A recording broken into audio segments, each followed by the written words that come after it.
Suicide அப்படிங்கிற மாதிரி இவங்க இதுலையும் கொடுத்துட்டாங்க. ஏற்கனவே ஒன்று வந்துருச்சு டிஎம் ரிப்போர்ட். ஆமாண்ணா பொண்ணுக்கு வந்துருச்சுங்கண்ணா வச்சு நேற்று எரிச்சுட்டாங்கண்ணா. நம்ம எடுக்கிற முடிவுக்கு அவங்க கட்டுப்படுறாங்க. அண்ணா சொல்ற முடிவுக்கு அவங்க ஒத்துழைக்கிறாங்கண்ணா.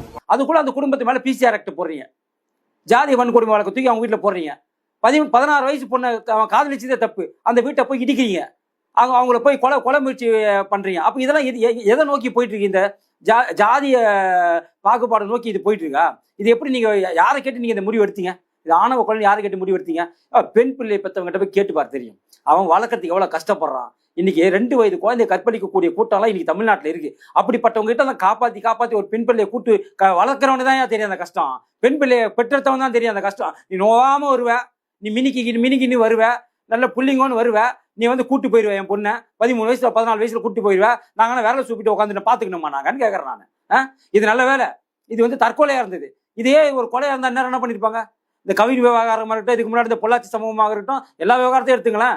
அப்போ வேண்டுமென்றே திட்டமிட்டு ஒரு ஜாதியை தாக்கும் முயற்சியாக, ஒரு ஜாதியை மட்டப்படுத்தும் முயற்சியாக இது நடந்திருக்கு. உங்களுக்கு தெரியும், இப்போ ஆடியோ ஒன்று ரிலீஸ் ஆயிருக்கு, திருமாவளவன் பேசுற மாதிரி. திருமாவளவன் என்ன பேசுறாரு, அங்கிருந்து சொல்றாங்க, இல்ல சார் இது வந்து சூசைட் கன்ஃபார்ம் ஆயிடுச்சுன்னு ஒருத்தர் சொல்றாரு. அப்படியா? சூசைட் கன்ஃபார்ம் ஆச்சா? இல்லையே, அது கொலை விளக்கம் மாற்றத்துக்கு என்ன பண்ணலான்னு பாருங்க. இல்லைங்க, அது கொலை விளக்க மாற்றத்துக்கு ஏதாச்சும் முகாந்திரம் இருக்கா பாருங்க அப்படின்னு பேசுறாரு. இதுல வந்து சிபிஎம் நிலைப்பாடு என்ன, கம்யூனிஸ்ட் நிலைப்பாடு என்ன கேட்கறாரு. நான் கேட்கறேன்னா, ஒரு கூட்டணி வைப்பதற்கு வேணா நீ வந்து கம்யூனிஸ்ட் நிலைப்பாடு என்னன்னு கேளு, காங்கிரஸ் நிலைப்பாடு என்னன்னு கேளு, வைகோ நிலைப்பாடு என்னன்னு கேளு. இது முழுக்க ஒரு ஜாதிய கலவரத்தை தூண்டும் விதமான ஒரு செயல். இதுல கூட நீ கம்யூனிஸ்ட கேட்ப, காங்கிரஸை கேட்ப, வைகோவை கேட்பனா நீ எல்லாம் எப்படி ஒரு கட்சியோட தலைவரா இருக்கீங்க? எனக்கு ஒன்றும் புரியல. இன்னைக்கு ஒரு முதிர்ச்சி அடைந்த தலைவர், நன்றாக ஒரு பேசக்கூடிய தலைவர், இந்த இடத்துல நீங்க என்ன பண்ணிக்கணும்? சரிப்பா தற்கொலை வந்துருச்சாப்பா, விடுப்பா, அந்த பொண்ணு வேற மைனர் பொண்ணுப்பா. இதுல வேற அங்க இருக்கக்கூடிய அந்த விசிகாவை சார்ந்த நிறைய ஊடகவாதிகளும் எல்லாம் என்ன பண்ண, பொண்ணு பேரை சொல்றான் வெளியே, பொண்ணோட புகைப்படத்தை வெளியிடறான். இதெல்லாம் எவ்வளவு பெரிய தப்பு இது. உன் வீட்டு பிள்ளைக்கு நடந்தா உன் புகைப்படத்தை வெளியிடுவியா நீ? உன் வீட்டு பிள்ளைங்களுக்கு நடந்தாக்கா பேரை வெளியே சொல்லுவியா நீ? அப்ப அடுத்த ஜாதினா மட்டும் பேரை வெளியே சொல்லுவ, புகைப்படத்தை வெளியிடுவ, இவங்க மேல நடவடிக்கை எடுக்கணும். எவன் அந்த குழந்தையோட புகைப்படத்தை வெளியிட்டானோ, அந்த குழந்தையோட பெயரை வெளியிட்டானோ, அந்த யூடியூப் சேனல் மேலாம், அந்த சேனல் மேலாம், அந்த கட்சியை சார்ந்தவங்க மேல நடவடிக்கை எடுக்கணும். அது மட்டும் இல்லாம இந்த கொலைக்கு தூண்டுதலா இருந்தது யாருன்னு கேட்டீங்கன்னா, தற்கொலைக்கு தூண்டுதலா யாருன்னு கேட்டீங்கன்னாக்கா, அந்த பையனோட பெற்றோர். அவங்க மேல போக்சோ வழக்கு போடணும். போக்சோ, ஏன்னா ஒரு உயிர் போயிருக்கு, ஒரு குழந்தையோட உயிர் போயிருக்கு. அவன் மேஜரா இருக்கலாம், ஆனா அந்த பொண்ணு மைனர் தானே. அந்த பொண்ணு 16 வயசு தானே ஆகுது. 16 வயசு பொண்ணுக்கு ஆசையை காட்டி நீங்க வந்துட்டு அந்த பொண்ணை தற்கொலைக்கு தூண்டியதாக இவங்க மேல வழக்கு போடணும் நியாயமா. எப்ப இந்த வன்னியரசு வந்தாரோ, இந்த வன்னியரசு வந்ததுல இருந்து அப்பாவிகள் மேல பிசிஆர் ஆக்ட் போட்டு உள்ள போறதே இவங்க வழக்கமா போயிருச்சு. கொஞ்ச நாளைக்கு முன்னாடி கூட உங்களுக்கு விழுப்புரம் மாவட்டத்துல அந்த ஒரு குப்பம் ஒன்று இருக்காங்க, அந்த குப்பத்துல மீனவர்கள் மேல பிசிஆர் ஆக்ட் போட்டிருக்காங்க. அங்க நடந்த அந்த சுடுகாடு மேட்டர்ல மீனவர்கள் மேல பிசிஆர் ஆக்ட் போட்டிருக்காங்க, அவங்களை கைது பண்ணி உள்ள வச்சிருக்காங்க. இப்படி இந்த வன்னியரசு வந்த பிறகு தொடர்ந்து குறிப்பிட்ட ஒரு ஜாதியினருக்கு மேல இவங்க வந்துட்டு பிசிஆர் ஆக்ட் போட்டு உள்ள தள்ளுறதுலயே இவங்க குறியா இருக்கிறாங்க. அப்போ சமூக நீதி அமைச்சர் பேசக்கூடியவர் என்ன பண்ணோம்? எல்லா ஜாதிக்கும் சமமா இருக்கணுமே தவிர இப்படி தொடர்ந்து அவங்க மேல பிசிஆர் ஆக்ட் போட்டு உள்ள போறது எந்த விதத்திலும் நியாயம் கிடையாது. அது இல்லாம இந்த பொண்ணு மைனர் பொண்ணை காதலிச்சதுக்கே அவங்க குடும்பத்து மேல இவங்க போக்சோ வழக்குல கைது பண்ணணும். அப்படி பண்ணல சொன்னா அந்த போக்சோன்னு கொண்டு வந்தே வேஸ்ட். அப்போ என்ன நினைக்கிறான்? அப்ப விசிகா காரன், இந்த விசிகாவுக்கு சப்போர்ட் பண்ணக்கூடிய பா ரஞ்சித், இந்த விசிகாவுக்கு சப்போர்ட் பண்ண ஒரு கம்யூனிஸ்ட், இவங்க இந்த வைகோ, இவங்க எல்லாருமே என்ன சொல்ல வராங்க? அப்ப மைனர் பொண்ணை லவ் பண்ணலாமா? அப்ப மைனர் பொண்ணை லவ் பண்ணி கல்யாணம் பண்ணலாமா? அப்ப இது எப்படி நியாயத்தை நீ கற்பிக்கிறீங்க? நீங்க உண்மையிலே வன்மையாக கண்டிக்கத்தக்கது. ஒரு பொண்ணை படிச்சு முடிக்கிற வரைக்கும் அமைதியா விடுங்க தயவு செஞ்சு. அந்த பையனுக்கு வந்து அந்த பொண்ணு மேல ஆசை வந்துருச்சுன்னா, காதல் வந்துருச்சுன்னா, நீங்க போய் ஒரு நல்ல வேலைக்கு போயிட்டு நல்லா செட்டில் ஆகிற வரைக்கும் கொஞ்சம் பொறுமையா இருந்து அதுக்கப்புறம் பொண்ணு கேட்டு கல்யாணம் பண்ணிக்கோங்க. நீங்க வந்து ஒண்ணுமே இல்லாம உங்களே காப்பாத்திக்க முடியாது. அப்ப நீ போய் பொண்ணு வீட்டுல 16 வயசுல 15 வயசுல 17 வயசுல கரெக்டா 18 வயசு முடிஞ்சு அடுத்த நாள் இழுத்துட்டு ஓடினா எந்த பெத்தம் ஒத்துப்பான் தன்னோட பொண்ணு கஷ்டப்படுறத பாக்க? இந்த போராளிங்க எல்லாம் உங்க வீட்டுல பொம்பளை பிள்ளையே இல்லையா? உங்க வீட்டுல பொம்பளை பிள்ளைங்களுக்கு நடந்தா இதே மாதிரி தான் 16 வயசுல போயிட்டு வாமா நல்லபடி அப்படின்னு சொல்லி அனுப்புவீங்களா? கொஞ்சம் மனசாட்சியோட போராடுங்க. ஜாதியை பார்த்து உங்களோட வன்மத்தை கொட்டாதீங்க. இதுக்கு முன்னாடி சிதம்பரம்ல ஒரு சம்பவம் நடந்தது. அதுக்கு முன்னாடி இதே மாதிரி அந்த ஊர் பேர் மறந்துட்டு இதே மாதிரி இன்னொரு சம்பவம் நடந்தது. அதனால இந்த பிற்படுத்தப்பட்ட சாதிகள் சம்மதம்ன்றதால இந்த போராளிங்க எல்லாம் வாயில அசிங்கமா வருது. என்ன பண்ணிருந்தீங்க? அப்ப நேத்து மயிலாடுதுறையில ஒரு 19 வயசு தம்பியும் ஒரு 16 வயசு சிறுமியும் ஒன்னா ஒரு கொட்டாய்க்குள்ள தூக்குல தொங்கினது வந்து தமிழ்நாட்டே ஒரு உலுக்கிடுச்சு. ரொம்ப வருத்தத்துக்குரிய விஷயம்.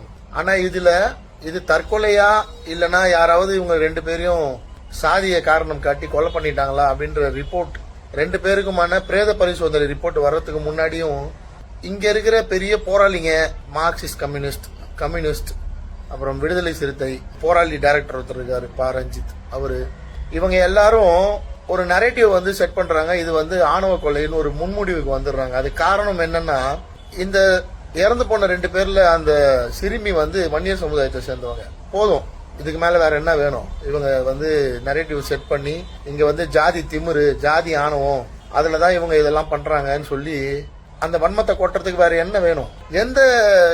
எதை வந்து நீங்க வந்து ஆதாரமா வச்சுட்டு இது வந்து ஒரு ஆணவ கொலைன்னு கிட்டத்தட்ட நான் ஒரு 100 இன்ஃபுளுசர்ஸ் வீடியோ போட்டு பார்த்திருக்கேன்.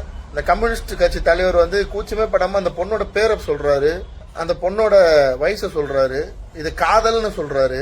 போக்சோன்னு ஒரு சட்டம் இருக்கிறது இவங்களுக்கு எல்லாம் தெரியுமா தெரியாதா? என்ன தைரியம் இவங்களுக்கு எல்லாம்? ஒரு 16 வயசு சிறுமி வந்து ஒரு பையன் கூட பழகிறதுக்கு பேர் காதல்னு சொல்றதும் இல்ல. பெத்தவங்க வந்து என்ன பண்ணணும்னு நினைக்கிறாங்கன்னு புரியல, இதுல விளங்கவே மாட்டேங்குது. இப்ப பெத்தவங்க வந்து 15-14 வயசுலயே வந்து 3 வருஷம் காதல்னு சொல்லி அந்த பையனோட பெத்தவங்க வந்து பேட்டி கொடுக்குறாங்க.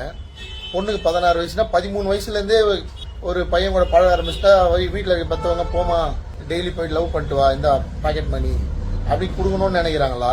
இல்ல இது தப்பு, படிக்கிற வயசுல படி, 18 வயசுக்கு அப்புறம் தான் நீ கல்யாணம் பண்ணிக்கணும், அந்த பையனுக்கு 21 வயசு ஆகணும், அது வரைக்கும் படி, கல்லூரி உன்னை கஷ்டப்பட்டு சேர்த்திருக்கோம், விவசாய வேலை பார்த்துன்னு சொல்றது சரியா?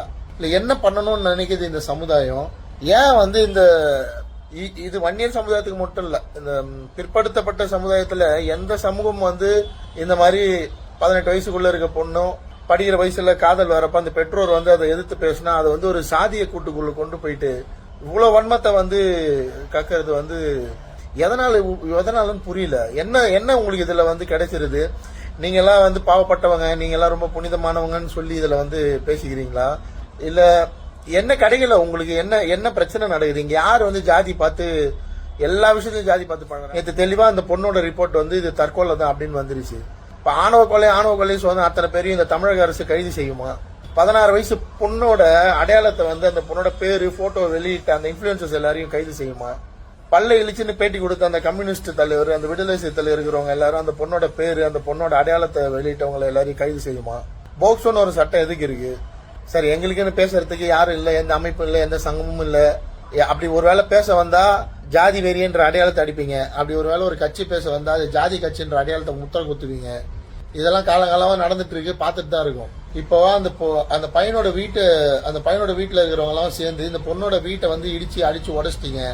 அந்த பொண்ணோட அப்பாவையும் அடிச்சு காயப்படுத்திட்டீங்க. பொண்ணோட சொந்தக்கார ஒரு பையனுக்கு அடிச்சு தலையில வந்து தையல் போற அளவுக்கு ஹாஸ்பிட்டல் அட்மிட் பண்ற அளவுக்கு கொண்டு போயிட்டீங்க. இப்ப தற்கொலைன்னு வந்துருச்சுல. பெற்றோர்கள் கண்டிச்சது தப்பா? பெற்றோர்கள் கண்டிச்சதால அவங்க தற்கொலை பண்ணா பெற்றோர்கள் வந்து அதுக்கு என்ன பண்ணணும்னு நினைக்கிறீங்க? புரியல சார். ஒண்ணு மட்டும் நான் எல்லார்கிட்டையும் சொல்லிக்கிறேன். இந்த பிற்படுத்த சமுதாயத்தோட சேர்ந்த மக்கள் ஒரு பெண் பிள்ளைய பெத்து வளர்த்து அதை கட்டி கொடுக்கறதுக்குள்ள அவங்க படுற பாடு நிச்சயமா வந்து அது வெளியே சொல்லவே முடியாது. அவ்வளோ கஷ்டமான விஷயம். அதுவும் இப்போ தமிழ்நாட்டில் ரொம்ப ரொம்ப சிக்கலான விஷயம். இந்த சோசியல் நெட்வொர்க் வந்து இவ்வளவு தூரம் வைரல் ஆனதுக்கு அப்புறம் ஒரு பொம்பளை பிள்ளைய வளர்க்குறது. தயவு செஞ்சு இதை வந்து இந்த பொதுமக்கள் எல்லாம் புரிஞ்சுக்கணும். இவங்க சொல்ற மாதிரி சாதி வெறியோ சாதியை காரணம் காட்டி நீ வந்து கல்யாணம் பண்ணக்கூடாது, காதலிக்க கூடாது சொல்றதெல்லாம் சத்தியமா கிடையாது. ஒரு பொண்ணை படிச்சு முடிக்கிற வரைக்கும் அமைதியா விடுங்க தயவு செஞ்சு. அந்த பையனுக்கு வந்து அந்த பொண்ணு மேல ஆசை வந்துருச்சுன்னா, காதல் வந்துருச்சுன்னா, நீங்க போய் ஒரு நல்ல வேலைக்கு போயிட்டு நல்லா செட்டில் ஆகிற வரைக்கும் கொஞ்சம் பொறுமையா இருந்து அதுக்கப்புறம் பொண்ணு கேட்டு கல்யாணம் பண்ணிக்கோங்க.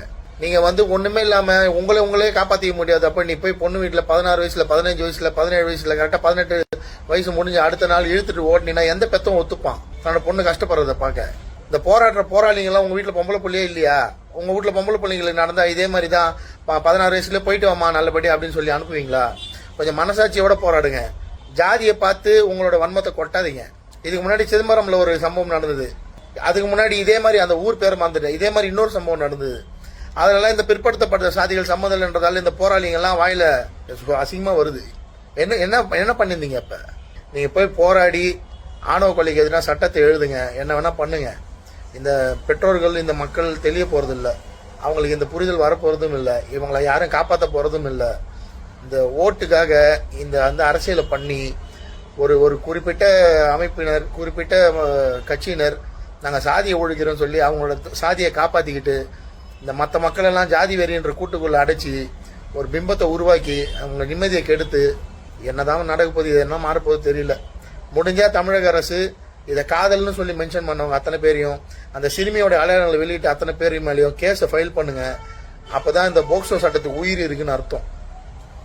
நன்றி.